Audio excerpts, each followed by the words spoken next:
Travis, that short pause before you got announced as the Heisman Trophy winner tonight, what was going through your mind? I was just thanking God the whole time. He put me in the right position to do what I needed to do, and I did what I had to do.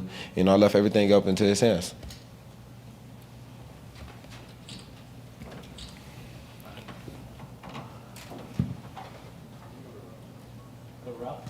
Far left, Travis. Congratulations, Travis. Thank you.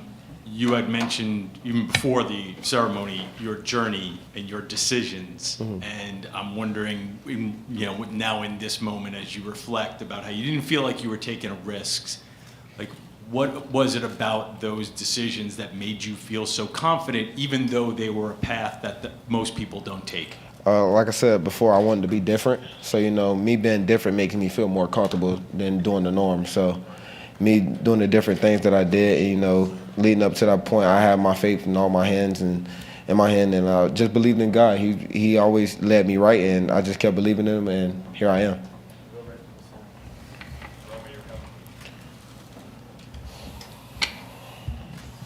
Travis, Romy Bean, CBS Sports, Colorado.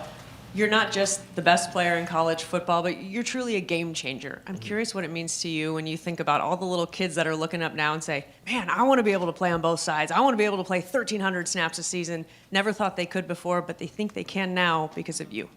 What would I say to them is keep going. Never let anyone tell you what you can't do. Believe in yourself. Keep your foot on the gas. A lot of people told me I couldn't do it. A lot of people always stayed in my ear saying you ain't going to be able to do it in the next level, but I always say I'm going to prove them wrong, and I want to prove myself right. So I'm going to keep my foot on the gas, and I hope the younger kids that look up to me keep their foot on the gas and keep going. Second row, far right. Hey, Travis. Brian Howell, Boulder Daily Camera. You got emotional talking about your dad on the show, and I just want to ask a follow-up to that. Why was your dad not able to be up here? Not answering that. Okay. So can you, just a different question. Can you talk about just kind of growing up in your family environment and kind of how that shaped you to where you are now? My dad and my mom always been in my life. So my dad, he played football growing up, so he know what it takes to grind and go get what you need, because you're going to be overlooked coming out of Florida because there's not a lot of cameras there. So just those moments, my mom taking me to my football practice, but my dad taking me back home to to the house, and him being at all the football games when I was younger, and going to high school. My mom was the only person to be able to make it to those games. So just those moments right there, it strengthened me to be who I am today, and made me want to be who I am, made me keep grinding, made me show everybody that I shine brighter under the light, so keep the lights on me. Nikki in the back. Congratulations, Travis. Nikki Edwards, CU Sports Report. Over here. Oh. Hey. I got you. Now you good. When you look at your career with Coach Prime, when he was first pitching you to go to Jackson State, what really made you believe in his journey and his message to you, and it's taken you to the Heisman Trophy ceremony and winning the Heisman? He told me it's going to be bigger than nothing before, and I believe that, coming from somebody that have done what I have done. But the main thing that stuck with me is going to be bigger than ever before. It's going to make the nation go wild. The younger kids going to look up to you from day one, and that's all this has been. So I made sure I stay with them, stay committed, and stay loyal to them. On the right-hand side, second row. Right here, Travis. I see. How does it feel now to be among the many great players to win the Heisman Trophy? Y'all didn't let it soak in yet, so I can't even tell you. But it's definitely feel great, be able to hold that trophy. They told me they had another trophy over for me, but I told them the first trophy I touch is going to be the one I want to take home. Travis, front row, front left. Hi, Travis. Congratulations, Mike Fitzpatrick from the Associated Press. You made a point to not touch the trophy the last couple of days with the photo ops and stuff like that. And then after you won tonight, you grabbed it with gusto, with two hands. Just what was that feeling like when you were, finally could put your hands on it, allow yourself to put your hands on it? Also, I just wonder, I know you've got another college game, you're still committed to play, but how are you going to celebrate tonight? What are I'm finna go to the, I got a place for the team. I got them somewhere for us to go have fun, because those are guys that, help me out the most. Them being on the field, doing their job helps me out to be able to do my job. I don't have to try to do two jobs at one time when I'm on each side of the ball. So I'm gonna celebrate with those guys, go have fun. I don't like to be out late, but I'm gonna be out late tonight. Travis, Zach Gelb, Infinity Sports Network. The emotion you displayed when you embraced Coach Prime and also Shador was very powerful. I know it's a family type of program at Colorado. Just how do you kind of put into words what you were feeling in that moment and what your relationship means, obviously, with Coach Prime and Shador? It means a lot. You know, those are the people that, you know, changed my journey. You know, I don't think I would have went to Jackson State if it was any other coach, respectfully. But, you know, Shador gave me that phone call, me and him talking, you know, every day. You know, just trying to see. Yeah, I got to know him as a person first, most importantly, than on the football field. Because, you know, over the phone, when you first meet somebody, you don't know about them on the football field. You're just trying to talk to them, get to know them, you know, fill them out.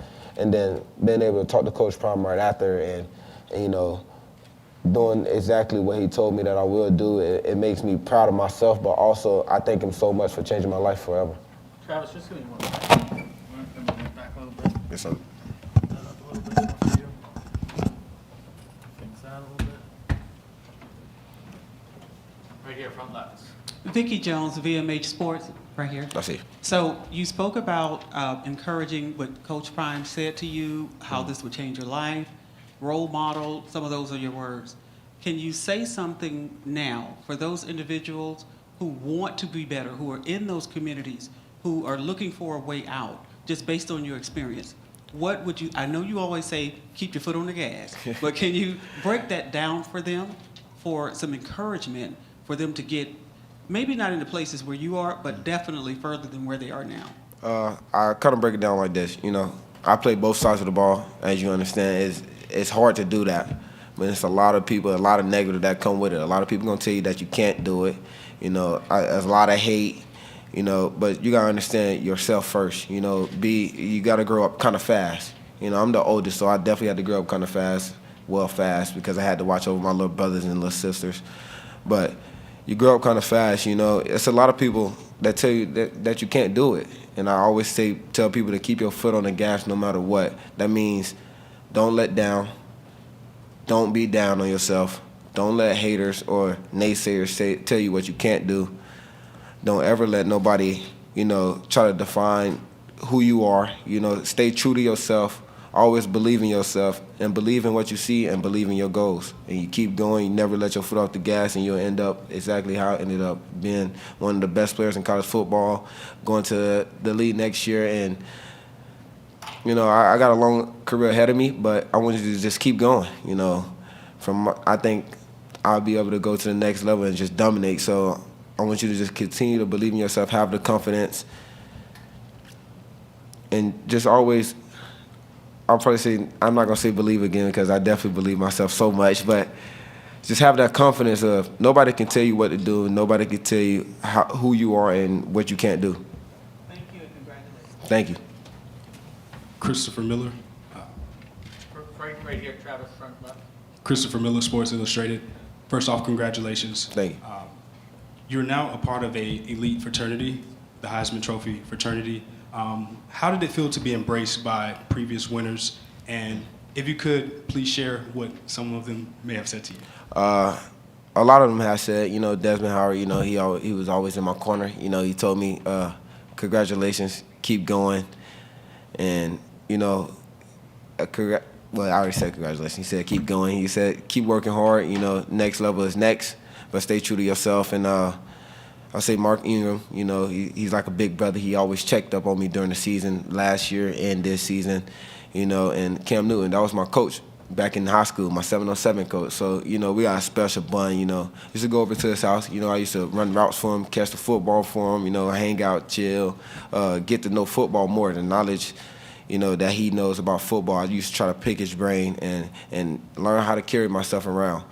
And then Robert Griffin, you know, I've just recently met him probably a couple months ago, but he always, you know, told me, don't believe whatever people say. Keep doing you, and congrats. Travis, back center on the riser. You've been cool all week, Travis, Oh. until you stepped on the stage there. Did the reward of the moment almost surprise you at how much it meant at that time? Definitely surprised me. Definitely meant a lot to me. But I know for me, it's a lot of family that keys in factor to that. You know, I have coaches that, you know, helped me out from my journey starting in Georgia. I moved there in my 8th grade year. I didn't get to play football, so nobody knew who I was. I had my first high school coach to come and believe in me. You know, he bought me my first pair of cleats, and that's all it took for me to get on that grass and go to work. And he believed in me from day one, so it definitely is going to mean a lot to family, coaches, and most importantly, myself, and definitely my fiance. Travis, front center, down here on the first row. Hey, congratulations, Travis. Thank you. I know it's been a long road getting to this point. Tell me what it means to you I know you said your grandmother was the first person that made you go out and play football. What does it mean to you to have, like, your grandmother, your father, your mother, Coach Prime be in your life and push you to this point that you've gotten to right now? It means a lot. Like I said earlier, it means a lot to my family, you know, probably as equal as it means a lot to me. You know, my family, you know, those are people that you need to, when you have those hard days, to stay on you, make you keep going, keep balling. You know, my fiance, she played her role perfectly. You know, that's why I would never let anyone that talks smack about her, you know, get away with it, because she played her role so perfectly. Nobody know what I went through. You know, them hard 3 months of not being able to play the game that I love. You know, getting 3 surgeries back to back to back when I didn't have to. So her being there, you know, having those meals ready for me, and being able to help me gain weight. Just staying there, you know, making sure I get that wherever I need to on time, making sure I do everything I need to. So, you know, my grandmother, you know, I'm super proud that she was able to see me go out and get this trophy, you know, being one of the best players. She didn't even know when she was raising me that I was going to be the best player, but she believed in it, and now she's getting to see it. Second row center. Hey Travis, Christian Perosia, New Era Prep. Being able to come out of South Florida, we spoke about it a little earlier. Obviously, a lot of elite talent has come through this region, especially the Palm Beach area, where you're now joining an even smaller fraternity, yourself and Lamar Jackson, as the 2 lone Palm Beach County natives who are now Heisman Trophy winners. You guys are 2 of the most dynamic players to ever touch a college football field. Can you talk about what it means to you to be in the same sentence as him? It means a lot. You know, I grew up watching him. You know, he came from the same. I remember going to his high school games and seeing him go out there and dominate. You know, his famous step back. You know, walking in the end zone. That's the same high school my father went to. So being able to see him do that and dominate at the next level. You know, looking up to him, and now being able to put my name right next to him and say, "Dang, me and him, the only 2 that got the trophy coming out of here." It means a lot to me. Back on the far right. Travis, Prince Amukamara here. As a former corner, I thought you were going to win the Thorpe, but you won the best wide receiver, you won the best defensive player, now you won the Heisman. Do you still feel like, as a competitor, do you still feel like you should have won the Thorpe, or would you have wanted the Thorpe to kind of get a full sweep? Yeah, but, you know, that's not up to my decision anymore. You know, they already decided who they picked, and I don't want to talk about the Thorpe. I mean, they made their decision. I got the best trophy in college football, so how it looks on them, don't look bad on me, it look bad on them. Travis, right in front, center right. Travis, Yogi Roth here. Congratulations. It was an amazing speech. Curious for you, was there a moment this season that you felt like this award was a reality? And if so, what was that like, and when was it? Definitely I always go back to this game, the Baylor game. You know, I didn't score a touchdown, but I finished the game off on defense. You know, I had probably the two biggest receptions that I had in that game to help the team get down the score and put the ball in the end zone, and then help us, you know, get to what we did and get the dub. But it's definitely that Baylor game where I forced a fumble. Travis, back here on the left. That's you. Right here, Kieran Hickey Simple, overtime. Trav, you had one of the best speeches anyone's ever seen. You had me in here almost crying. And also one of the funniest speeches. Have you really never heard a Wayne song? And then also, will Lil Wayne be a part of the after-party festivities tonight? Nah, he's going to make money. But I heard a couple of his songs, but I don't listen to music that much. So I don't know the lyrics to all his songs. But, you know, my fiance, she's a big Lil Wayne fan. So having her come in and be like, you need to listen to Lil Wayne, like, that should be your pregame music and pregame songs that you listen to. I have a whole playlist now of listening to straight Lil Wayne during the games. You know, my truck, it got bass in it. It's crazy. I know the whole Colorado hear me coming around. So I definitely play 6 foot, 7 foot all the time. And that's probably my go-to song as soon as I hop in the car. It probably plays right off Apple Music, even though I use Spotify. But yeah, you know, she helped me out to learn the lyrics to Lil Wayne. All right, we're going to do 2 more questions. Back in the back right. Hey, Travis Parrish of Pix 11 Sports. In a day where so many people are opting out of bowl games, here you are with the best trophy in college football. What is your personal motivation to go out and play the Alamo Bowl? It's going to make my teammates go out there and play harder. You know, hopefully they get the eyes on them. You know, all the eyes are probably on me right now, but hopefully they get the eyes on them. I'm going out to help the guys. You know, they helped me get this trophy, so why not go out there and help them and also play because it's my last game playing with Shador, Coach Prime, Shiloh, you know, most of the people that came from Jackson State, Cam, Coach Mathis, Coach Hart, you know, all those guys. You know, it's going to be a very special game, very special moment for us. Dan Chalm, Citrus TV. Travis, you didn't get very emotional throughout the ceremony except for one specific moment where you saw your high school up on the screen and everybody watching from there along with some of your teammates. Just what did that moment and what did those group of people mean to you? It means a lot. Like I said, my high school coach was one of the coaches that helped me, get to this point. He bought me my first pair of cleats to go out and step on the grass out there and go to work and dominate. He helped me with training. He found me a trainer that I'm consistent with now, you know, throughout all the years that I've been playing football. And, you know, he used to take me to training 2 times a day every week, even though he had, you know, he got his own kid. He had his own family. He took a step outside of his family to come help me and bring me into his family. Thank you, Travis. All right, at this time, I want to kindly ask you to please just step off the stage over here for a second.